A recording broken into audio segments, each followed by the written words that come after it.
বিভেদের রাজনীতির দিন শেষ, আগামীর ঐক্যবদ্ধ বাংলাদেশ।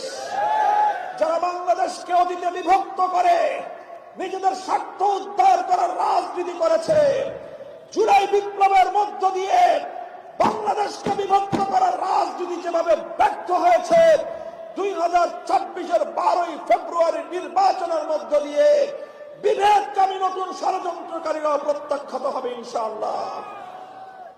আমি আমার আজকের এই নির্বাচনী কার্যক্রমের আনুষ্ঠানিক প্রচার অভিযান উদ্বোধনের জন্য 10 দলের সকল নেতৃবৃন্দ, 71-এর মহান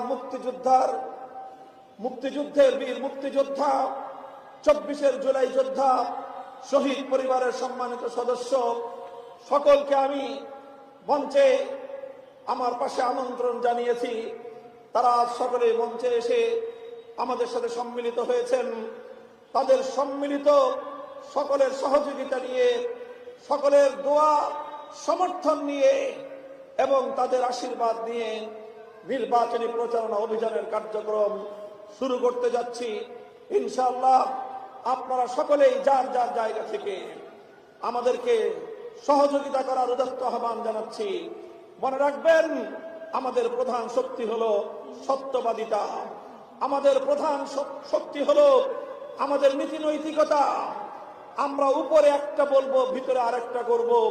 মুনাফিক এই চরিত্র নিয়ে রাজনীতিতে কার্যকলাপ পরিচালনা করব না ইনশাআল্লাহ। যেটা করতে পারবো সেটাই বলবো, যেটা বলবো জীবন দিয়ে হলো সেটা বাস্তবায়ন করে ছাড়বো ইনশাআল্লাহ। আসসালামু আলাইকুম ওয়া রাহমাতুল্লাহ।